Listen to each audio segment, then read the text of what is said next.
There are messengers that enter your home, not through the door, nor by invitation, yet they come with purpose. Small creatures, winged crawling, unseen in their origin, appear and you think them accidents of nature. But nothing enters your world without your consent.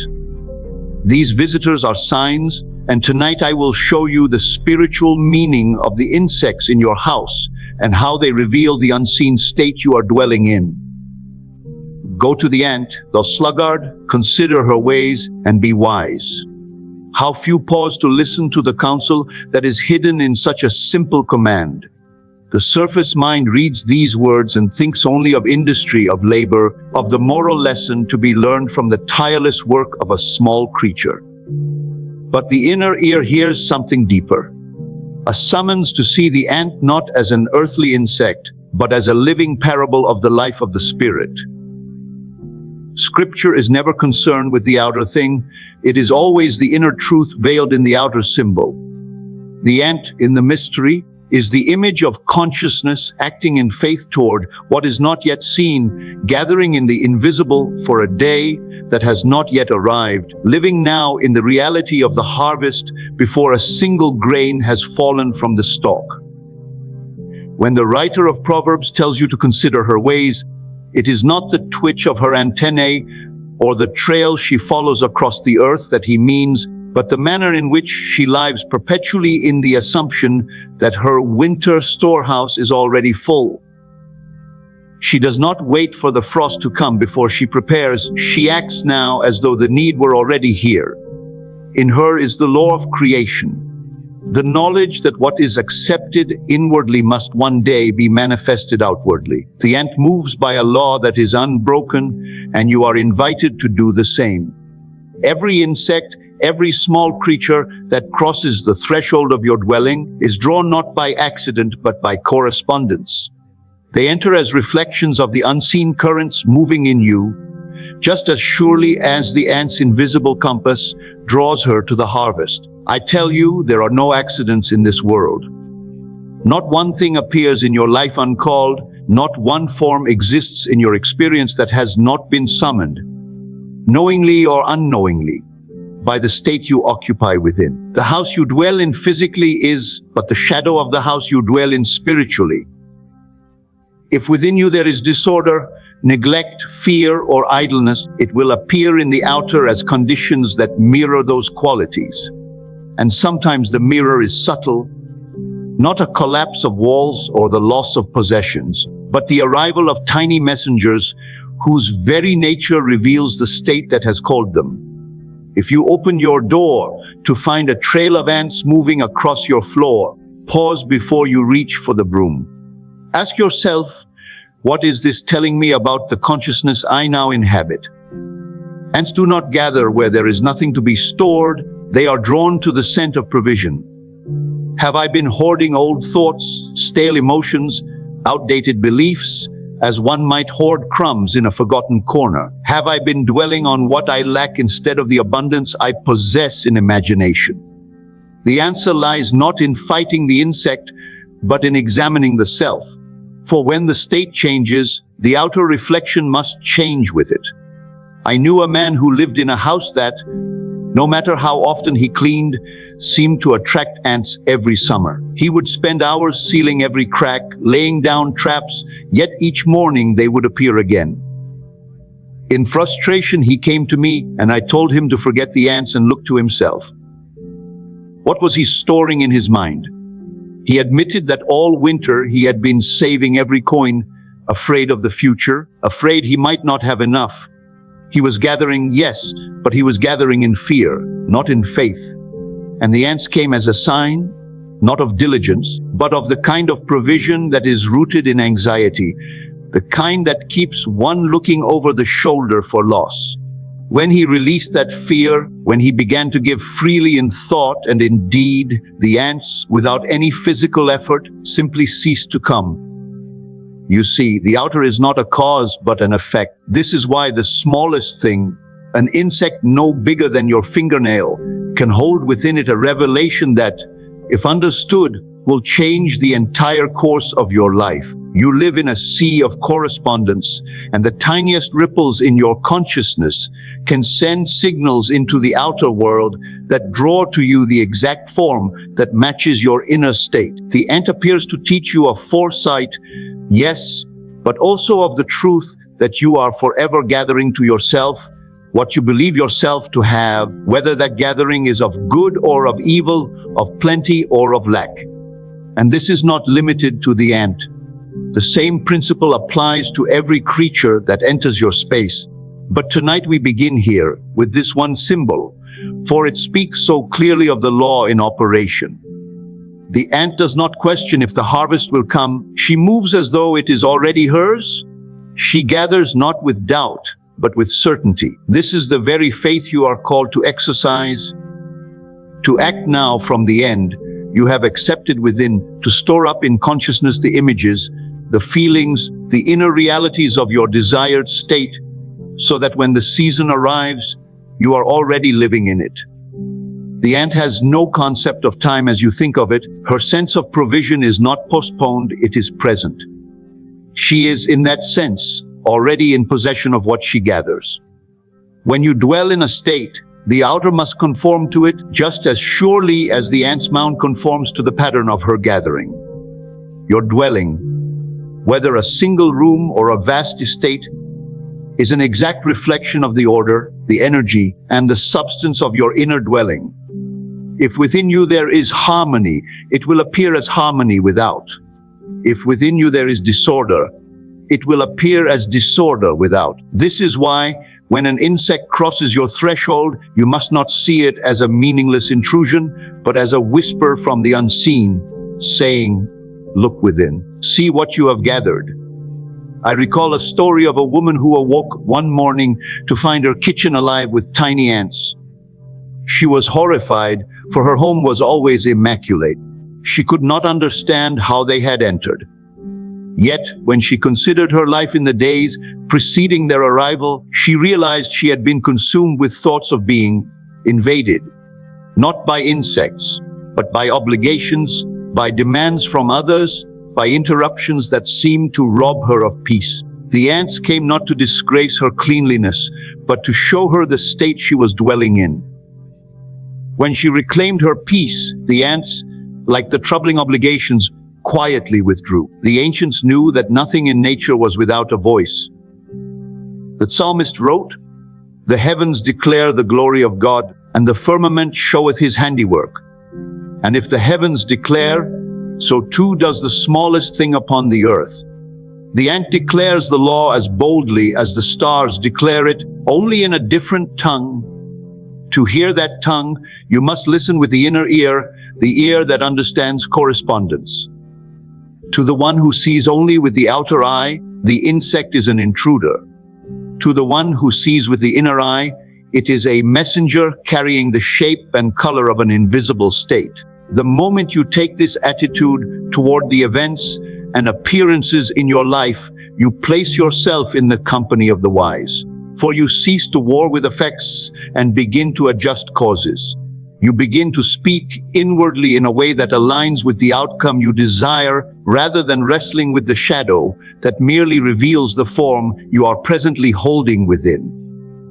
This is the way of the ant. She does not argue with the winter, nor fight the summer. She accepts the cycle and moves as though her storehouse is full, and by that movement she fills it. So when the scripture says, "Consider her ways," it means, look at the faith by which she lives. It means, notice how she moves in perfect agreement with the end she has accepted.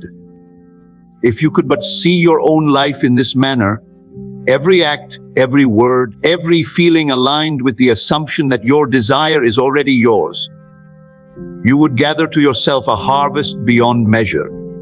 You would, like the ant, live now in the provision of a season yet to come.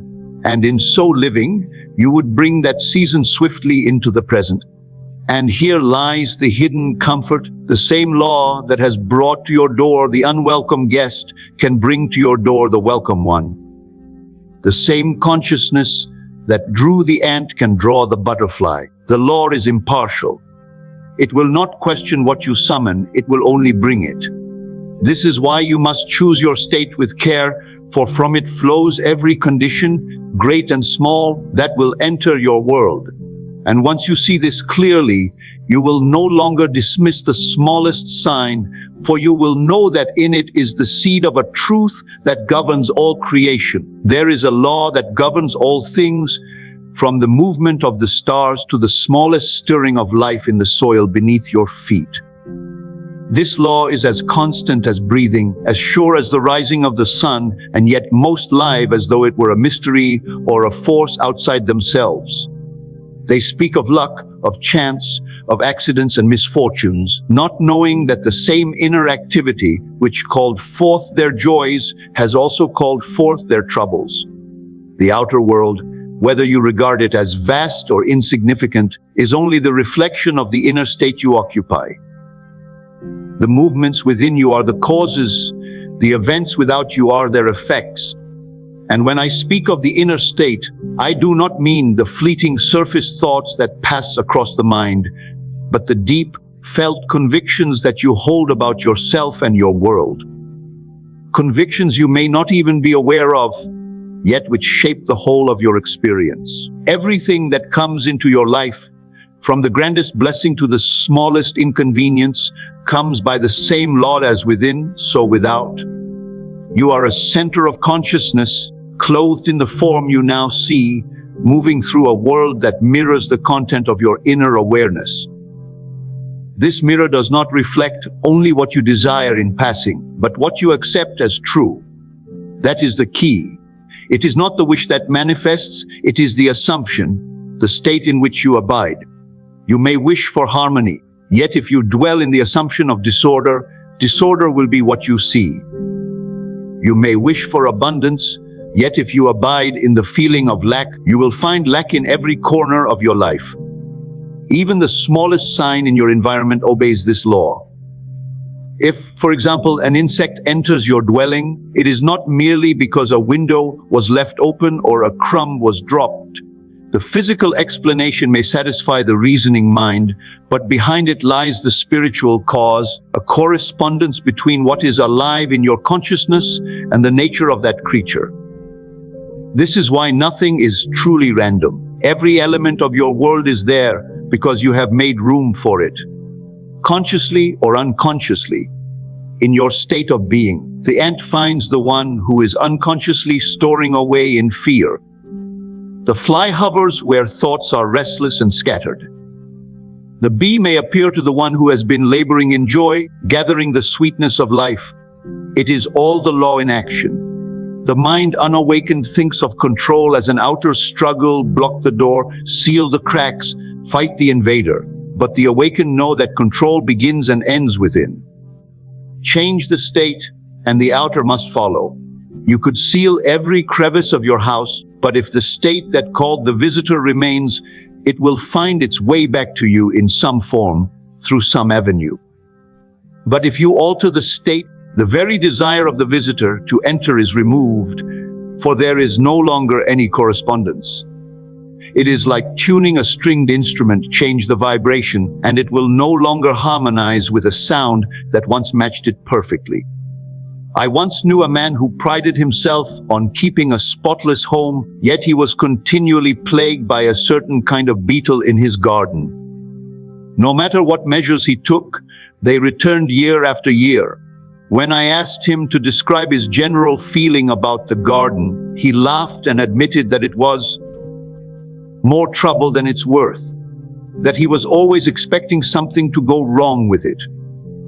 That confession was the seed of his problem. His expectation of trouble was the state in which he lived concerning the garden, and the beetles were the outer confirmation of that inner state.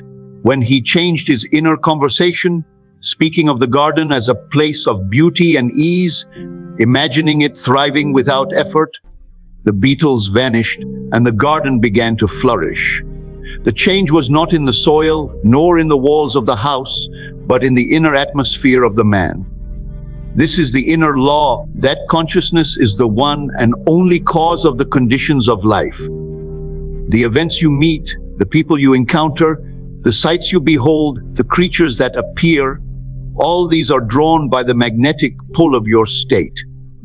Nothing can come to you unless it is in harmony with what you believe yourself to be. You may say that the appearance of an insect is of no importance, yet it is precisely in these small things that the principle is easiest to see. For when you notice the correspondence in the smallest detail, you will understand it in the greatest. The law does not discriminate between what you call big and small, important or unimportant. It only knows the image and the feeling impressed upon it. If you impress upon yourself a sense of being harassed or invaded, you may experience it as a quarrelsome neighbor, or as an unexpected bill, or as a trail of ants along the windowsill. The form may differ, but the essence is the same. The outer is always shaped by the inner essence. This is why the scriptures say, "Keep thy heart with all diligence, for out of it are the issues of life." The heart, in the language of the Spirit, is the subconscious depth of you, the place where your assumptions rest, where the seed is planted that will bring forth after its own kind. To keep the heart with diligence is to guard the state you dwell in. You cannot permit yourself to live in fear and expect peace to appear. You cannot abide in resentment and expect blessing to come. The law is exact. If you are living in the state of resentment, the outer world will give you endless reasons to justify your resentment. If you are living in gratitude, you will find unlooked for blessings rising before you. This is not magic, nor is it coincidence. It is simply the action of the law. Think for a moment of the spider. It spins its web not in response to the fly, but because it is in its nature to weave. It creates the form before the prey appears. So too does your consciousness weave the web of your experience. The form you inhabit inwardly will, by the law of correspondence, draw to it the matching events, conditions, and even the smallest visitors. And just as the spider does not labor over each thread once it is set, but rests and waits, so you need not strain to force the outer to conform. It must come, it cannot do otherwise. The difficulty for most is that they try to change the outer without changing the inner. They swat the fly but keep the restlessness. They remove the ant but keep the fear of lack. And so the pattern repeats, for the root has not been touched. But when you touch the root, the inner state, you have touched the cause, and the effect will dissolve of its own accord. This is the only true mastery, to be master of the state you occupy. It is easy to believe the law when the change you desire is large and dramatic. The sudden improvement of fortune, the healing of the body, the reunion with a loved one. But the proof of your understanding is in the small things. Can you see the hand of the law in the arrival of a moth at your window? Can you recognize the sign in the path of a ladybug across your table? When you do, you will have moved from theory into living demonstration. For then you will know that nothing, however small, escapes the reach of the law. Once a woman told me of a peculiar experience. She had been feeling for weeks that something in her life was eating away at her energy, a quiet but constant drain. One evening, she opened a drawer and found it swarming with tiny insects that had eaten holes in the fabric she stored there. She saw at once the correspondence. Inwardly, she had been holding the image of loss, of something being consumed. The insects were the perfect embodiment of that image. She took this as a sign to change her state, to imagine herself preserved, whole, and renewed. The next week, the insects were gone, and in her own affairs, the matter that had been troubling her was resolved without effort. This is the power of understanding the inner law. You no longer curse the sign, you read it. You no longer fight the appearance, you translate it into the language of the Spirit, which is the language of states. You see everything as a mirror, and the moment you see clearly, you can change the reflection by altering the original image. This is not done by force, but by quiet assumption, by choosing within yourself the feeling of already being the one who has what is desired. The law is always personal. It does not operate in the abstract. It operates through you. It is not out there, shaping the world independently. It is in here, shaping the world you see and experience. And because it is personal, you have complete authority over it in your own life. You may not change the state of another unless they accept it, but you can at any moment change your own, and in doing so, change every condition that touches you. This is why the smallest intrusion into your world, even the arrival of a single insect, is not to be ignored. It is a reflection of something alive in you now, something that can be replaced with a new state if you so choose.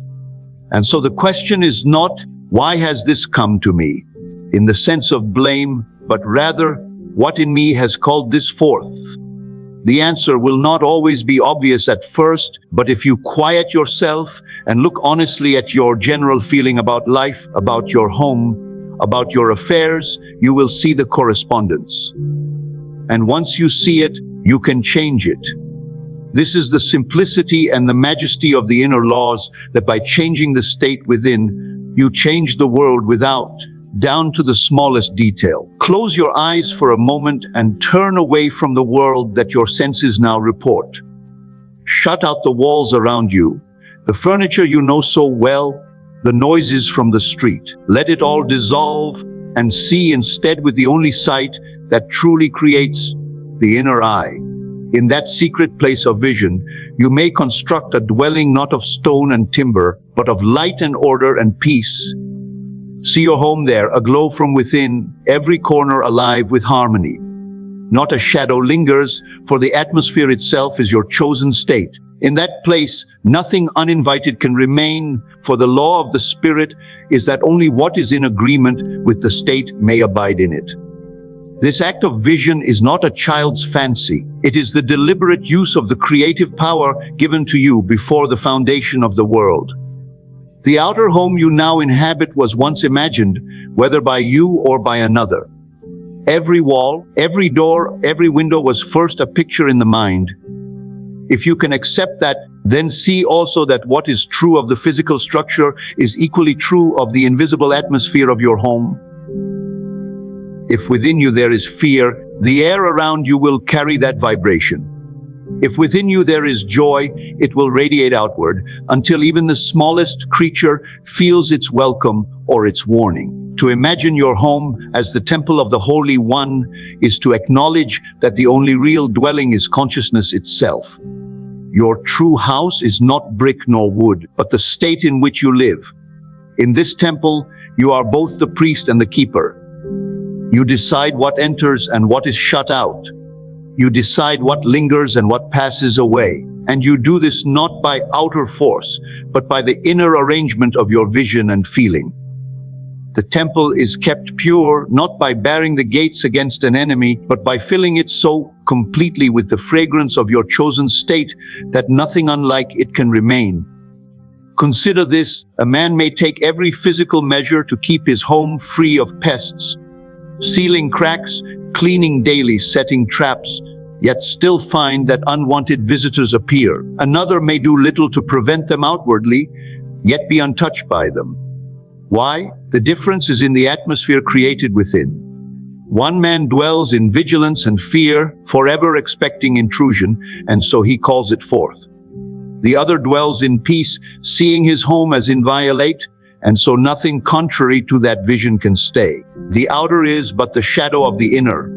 Change the light within, and the shadow must take a new shape. When you deliberately create a scene in imagination, you are doing far more than picturing pretty surroundings. You are planting the seed of a state. The scene you build must imply in its every detail that you are already living in the fulfillment of your desire. If your desire is harmony, then see every object in place, every sound gentle, every face you encounter within those walls smiling in warmth. If your desire is abundance, then see the evidence of provision in every room. Not the provision itself as money on a table, but the feeling of everything being taken care of, the ease of knowing that every need is met without strain. Do not think you must wrestle with the form of what you wish to see. The form will take care of itself if the feeling is right. A woman once told me that she had been troubled by small insects in her kitchen for months. She tried everything she knew outwardly, but nothing worked. I asked her to forget the problem for a moment and to tell me what she would feel if her kitchen were as she wished it to be. She described the freshness of the air, the sense of space, the sparkle of clean surfaces, the joy of cooking without distraction. I told her to see that scene and to feel it each night before sleep. Within a week, the insects were gone, and without her realizing it, her own attitude toward the kitchen had changed entirely. She no longer saw it as a place of irritation, but as a center of peace and nourishment. The vision in imagination must be vivid. It is not enough to glance at an image in your mind. You must walk into it, touch it, breathe it, hear it. If you imagine your home as the temple, then see the light streaming through the windows as the light of your own awareness. Hear the stillness that fills the rooms as the quiet confidence of your fulfilled desire. Feel the warmth of the walls as the embrace of safety. Every detail must agree with the state you wish to inhabit. If even a corner of the scene suggests neglect or disturbance, revise it until the whole picture sings in harmony. Do not be concerned with whether the scene could happen according to the outer laws of the world. Imagination does not consult the so-called facts, it creates them. A man may live in a single rented room and yet, in imagination, walk each night through the halls of a great and beautiful house. If he persists, the outer must reshape itself to match the inner, for the law is exact. What you accept as true within will one day appear without. The path from the unseen to the seen is not your concern. Your task is to remain faithful to the vision, knowing that it is already a present reality in the invisible. There is a subtlety in this work that must be grasped. You are not imagining in order to make something happen. You are imagining because, in the higher truth, it is already so. The moment you see your home as radiant and inviolate, you have entered that state. From there, the outer is compelled to conform. This is why your vision must be one of completion, not of longing. Longing keeps the desired state at a distance. Completion brings it into the now. Some resist this truth because they believe the outer world to be the stronger reality. They think that because their senses tell them the room is small or cluttered or disturbed by intrusions, that this is the unchangeable fact. But the senses are merely reporters telling you of the harvest of past sowing. If you wish for a new harvest, you must sow anew, and the seed is the vision held in imagination. See it clearly, feel it deeply, and it will grow of its own accord. I knew a man who was constantly irritated by the noise outside his apartment. He longed for quiet, but each night the streets seemed louder. I asked him to imagine that the air outside was as still as a countryside at dawn. I told him to hear in imagination the gentle rustle of leaves instead of the clamor of voices. At first, he laughed at the idea, but he did it. Within a month, he had been unexpectedly offered another apartment in the same building. One at the back, overlooking a garden, where the only sound was the wind in the trees. He had not moved out of the city had moved out of him. When you build a vision in imagination, you are, in truth, building yourself. The house you see is a symbol of the state you occupy. If you see it clean, ordered, and filled with light, you are seeing your own mind in that condition. If you see it beset by disturbance, you are seeing the reflection of your own unrest. Change the vision, and you change the self. Change the self, and you change the world. It is important to understand that this visioning is not daydreaming. Daydreaming is idle, a drifting through pleasant scenes without conviction. Visioning is deliberate, purposeful, and charged with feeling. You are not watching the scene from a distance. You are in it, moving through it, touching it, knowing it to be real. The more real it becomes within, the sooner it will become real without. And because the outer is only a shadow, it has no choice but to obey. When you have made your home in imagination the temple of the Holy One, you will find that even the smallest intrusions cannot enter. The law will not allow it. If your state is one of peace, no creature of disturbance can remain. If your state is one of order, no symbol of decay can survive in it. The outer will arrange itself to match the inner, down to the last detail. This is why the vision must be held with consistency. To imagine harmony one night and disorder the next is to plant and uproot the seed repeatedly, and such a seed will not grow. If, in imagination, you dwell daily in the house of your desire, you will find that it is not merely the physical conditions that change. You will change. You will become the one who naturally dwells in such a house, the one whose thoughts, feelings, and acts are in perfect agreement with that state. And from that self, all else will flow. The creatures that come and go, the people who cross your threshold, the conditions that develop, all will reflect the atmosphere you have established within. Everything you now see around you was preceded by an unseen cause. Every structure, every event, every visitor to your life, welcome or unwelcome, began first as an invisible seed. The visible is never the origin, it is the harvest. What you behold today is the matured result of a state you once entered, knowingly or unknowingly, and allowed to take root. If you look only to the outer fact and try to change it there, you are like a gardener trying to alter the fruit without touching the tree. The wise do not begin with the shadow, they begin with the light that casts it. It is the inner state that goes before and shapes the outer fact. This is why two people can live in the same building, in identical conditions outwardly, and yet experience two entirely different worlds. One may see only disorder and annoyance, while the other finds peace and beauty in the same surroundings. The difference lies not in the brick and mortar, but in the state each occupies. The outer arrangement is the obedient servant of the inner conviction.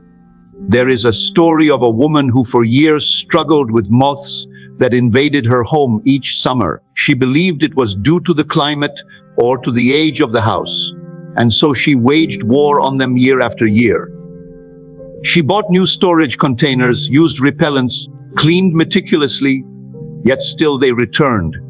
When she began to examine her inner world, she realized that her general state concerning her possessions was one of quiet fear. Fear of them being ruined, fear of them being taken, fear of them decaying. She was, in her own mind, always guarding against loss. The moths were the perfect outer picture of that inner vigilance against destruction. The moment she shifted to a state of ease and trust, seeing all she owned as preserved and cared for, the moths simply stopped coming.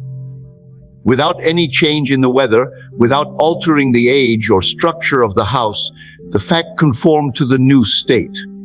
This is the law at work, and it is impersonal. It will bring you the outer form that matches your inner mood, regardless of whether you call that form pleasant or unpleasant. The outer fact is but a servant. It has no life of its own. It cannot create itself. It is animated entirely by the invisible state you occupy. When you know this, you stop blaming circumstances, people, or chance. You begin to work with the only true cause, the state of being from which all things spring. States are not changed by willpower in the outer world. They are changed by entering a new feeling and dwelling there until it is natural. If you feel invaded, the world will give you countless forms of invasion: an insect in your home, an unexpected demand on your time, a stranger's intrusion into your affairs. If you feel secure, the world will present you with outer facts of security, peaceful surroundings, cooperative people, protection without your asking. It is not that the world has changed, it is that you have. Think of a seed planted in soil. Once planted, it will produce after its kind without fail.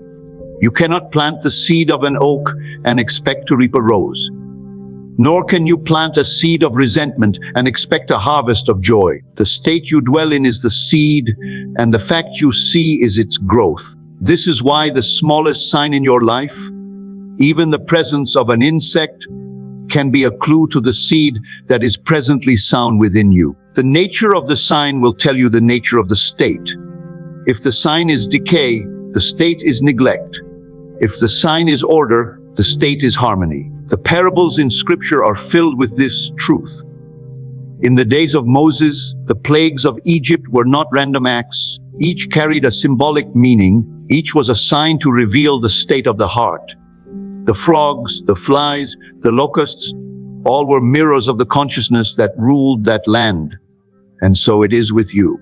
The outer world sends you messengers continually, some gentle, some severe, to reveal the nature of the state you are in. When you see them for what they are, you will no longer fight them as enemies. You will receive the message, change the state, and the messenger will vanish of its own accord. A man once told me of an extraordinary change in his home life. For years, he and his wife quarreled endlessly over small things. The atmosphere was one of constant criticism. He believed that if she would simply change her attitude, their home would be peaceful. But when he began to test the law, he stopped trying to change her and instead entered a state in which their home was already harmonious. Each night, before sleep, he imagined her speaking to him with kindness and himself responding with gentleness. In a matter of weeks, not only did the quarrels cease, but their home seemed brighter, lighter, as though the very air had shifted. Friends remarked on it without knowing why. The state he assumed preceded the new fact. He did not wait for her to change. He changed the state, and she conformed without effort on either side. This principle is exact, and it applies to every detail of life. If your state is one of abundance, even the smallest incident will reflect it. A gift from a stranger, an unexpected refund, a door opening where before there was none. If your state is one of lack, you will find even what you have seems to slip away. The facts may appear to come from many sources, but the source is always the same, your inner state. The mind that has not grasped this truth tries to correct facts by force. It rearranges the outer, thinking this will bring relief. But the outer is a mirror, and altering the reflection without altering the face is futile. If you are unhappy with what you see, you must turn away from the mirror and change the image you are presenting. This is done in the quiet of your own imagination by feeling yourself already in possession of the condition you desire. I remember a young man who complained of feeling constantly overlooked at his workplace. He said others were promoted over him, his efforts went unnoticed, and he seemed invisible to those in authority. I asked him to examine his inner conversations. What was he telling himself when he thought of his work? He admitted that he often pictured himself sitting at his desk while others were praised and advanced. He felt himself to be in the background. That was the state he inhabited, and the fact obeyed it perfectly. When he began to imagine himself as valued, respected, and recognized, the facts began to shift. Within months, he was promoted, and the same people who once ignored him began to seek his input. The state had gone before the fact, and the fact had no choice but to match it. This is the creative order: first the state, then the fact. You may think the fact comes first because you notice it with your senses, but it is only the end of a process that began unseen. The state is the cause, the fact is the effect. The state is the seed, the fact is the plant. To live by this knowledge is to become the master of your conditions, for you are no longer at the mercy of appearances. You know they are only the echo of something deeper, and that by changing the source, the echo must change also. Even the most persistent condition will yield to a sustained change of state. It matters not how long it has been present in your life. The law does not remember the past. The moment you fully occupy a new state, the old must dissolve. It cannot exist where it is no longer fed. The difficulty lies only in the constancy of your assumption. If you waver, the fact will waver also. But if you remain in the new state, the fact will rearrange itself to fit it, and it will seem to have done so of its own accord. I have seen this in cases where people believed themselves bound by conditions entirely beyond their control. A woman plagued by noisy neighbors imagined night after night the deep stillness of her home. She heard in imagination only the quiet sounds she loved. Within weeks, the noisy tenants moved away and new ones came who valued peace as much as she did. She had touched no lease, spoken to no landlord, yet the outer rearranged itself perfectly to her inner vision. When you know that the state precedes the fact, you cease to fear what you see. You understand that it is only the shadow of a state, and that by entering a new state, you cast a new shadow. You cease to fight the moth or the ant, or the quarrel or the lack, for you know they are but signs pointing to the state within. You thank them for the message. Change the state and let the fact follow. And follow it will, for the law cannot be broken. There is a silent law that governs all the appearances in your life, and it operates with perfect indifference to whether you call the results good or bad. This law never sleeps, never pauses, never suspends its operation for a moment. It does not listen to your pleas, nor does it consider your moral worthiness. It simply takes what you are in consciousness and externalizes it into the world you touch, see, and hear.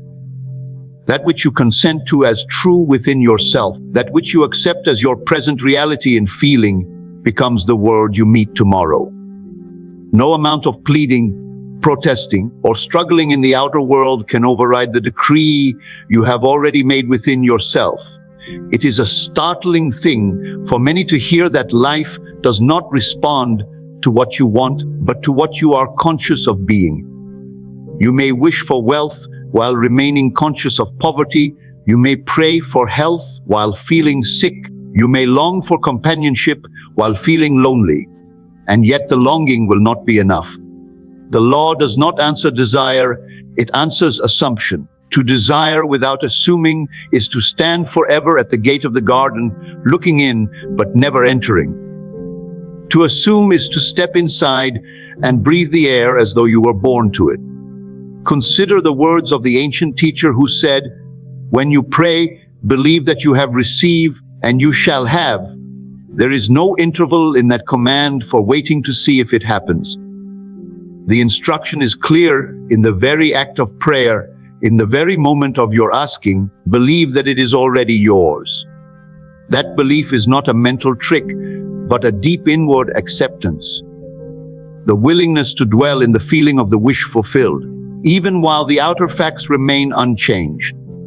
When you take that position, you align yourself with the invisible cause, and the visible world must eventually conform. There was once a man who had lost nearly everything through a failed business venture.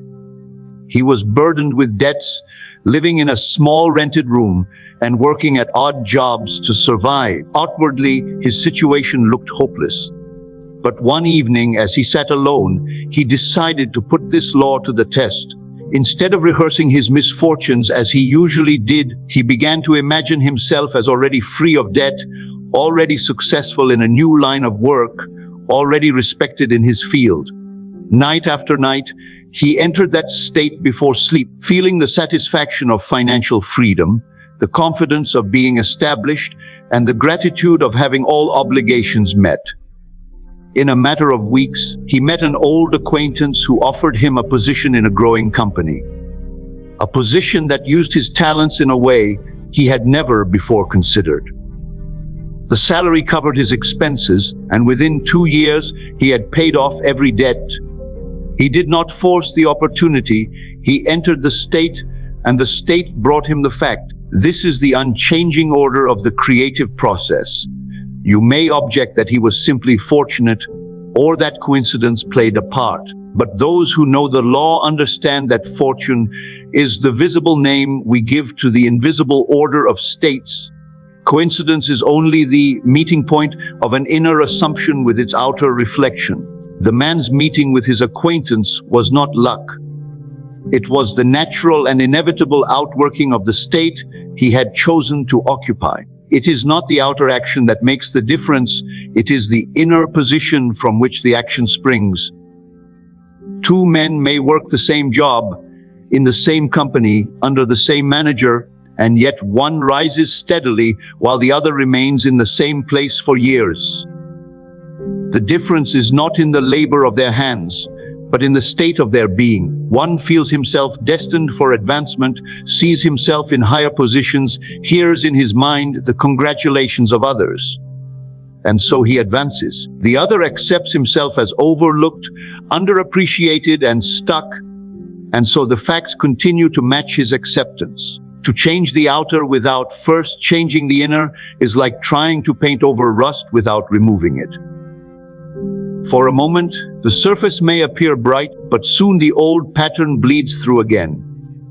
The only lasting change is born in the secret chamber of the mind, where you decide who you are and leave from that decision as though no contrary evidence could exist. This is why the instruction to let the weak say, "I am strong," is not an exercise in deception but in creative truth. You are not lying when you claim strength in the midst of weakness. You are declaring the seed from which the new fact will grow.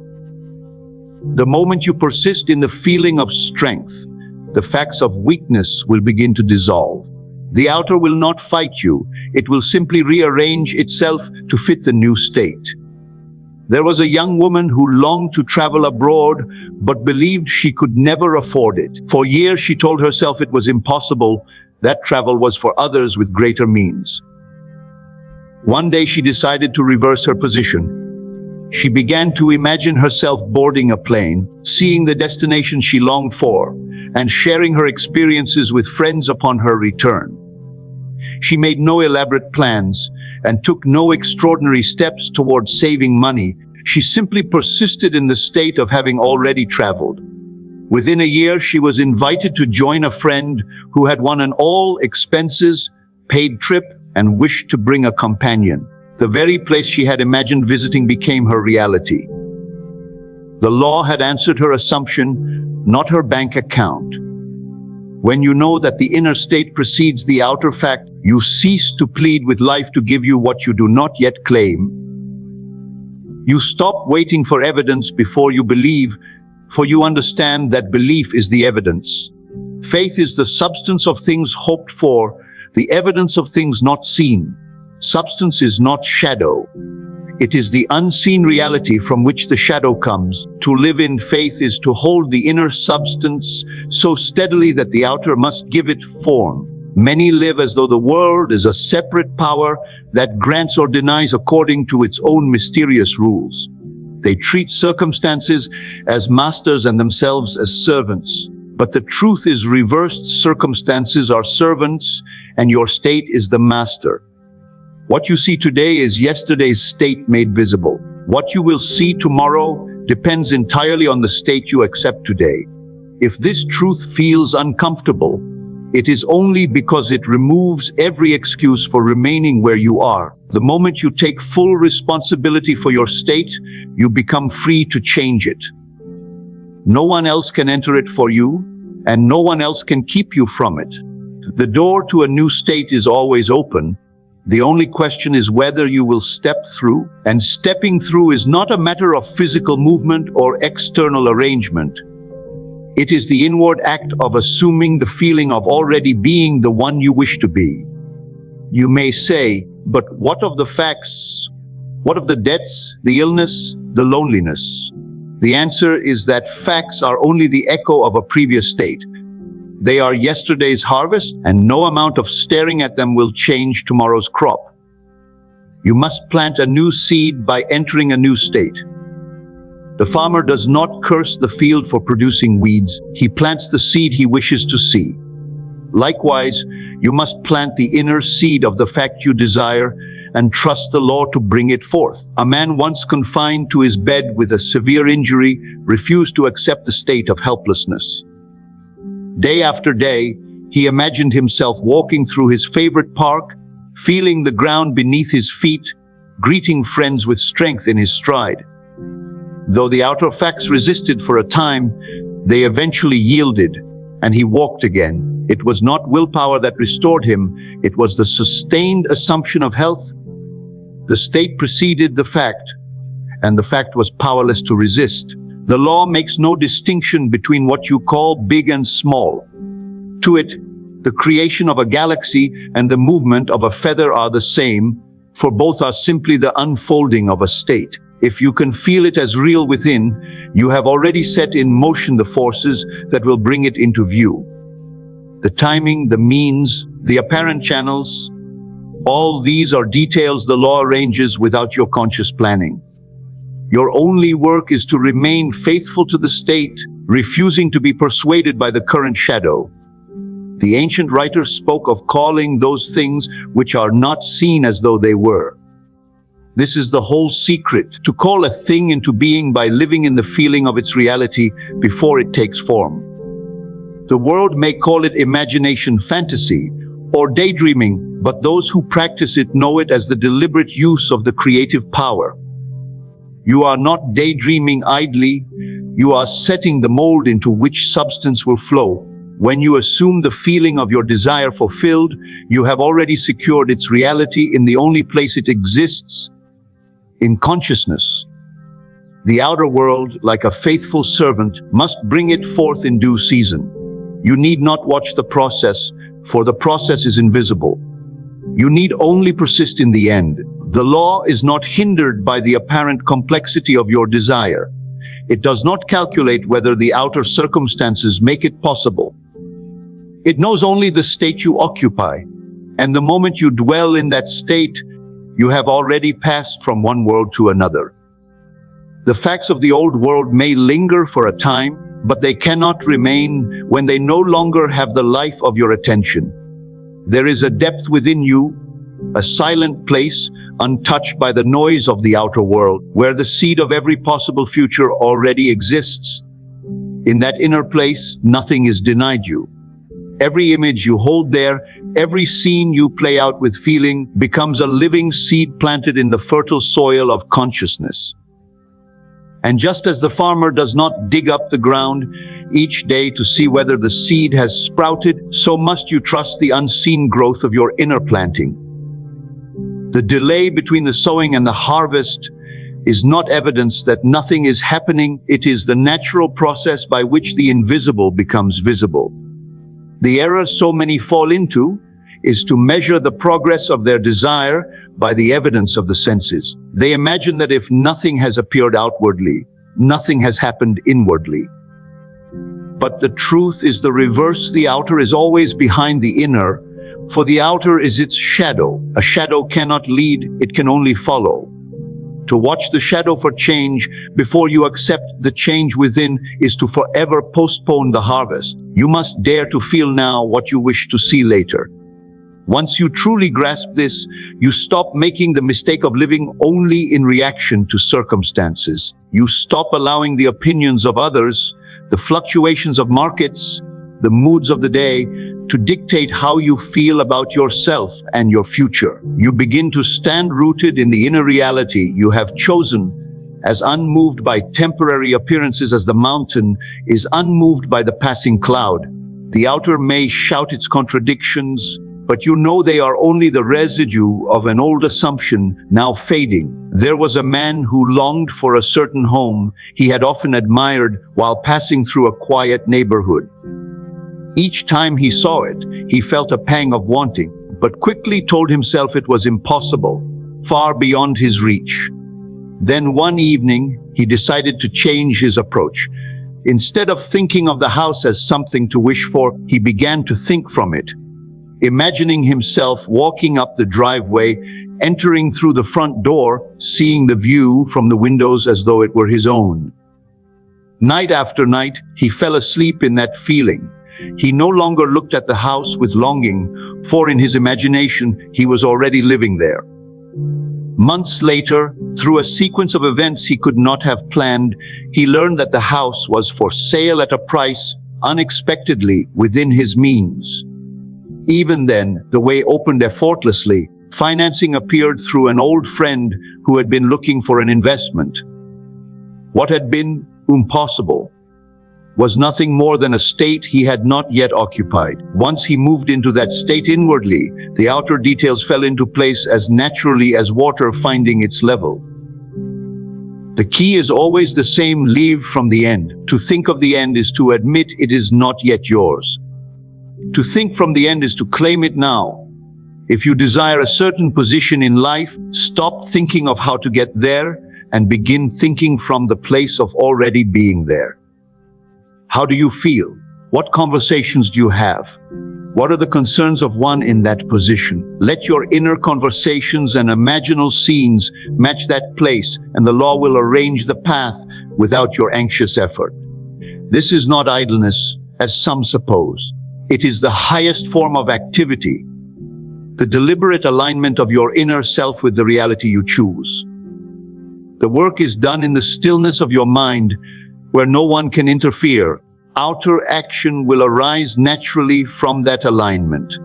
But the action will no longer be an attempt to make something happen. It will be the inevitable movement of one already in possession. It is in this inner stillness that your greatest transformations occur. The world prizes frantic motion, endless plans, and constant striving, but the law responds to quiet certainty. A seed grows not through noise, but through silent expansion beneath the soil. So too does your assumption grow in the silence of your acceptance. You need not announce it, explain it, or justify it. Your only task is to dwell in it until it feels natural. I once knew a woman who longed for reconciliation with a loved one from whom she had been estranged for years.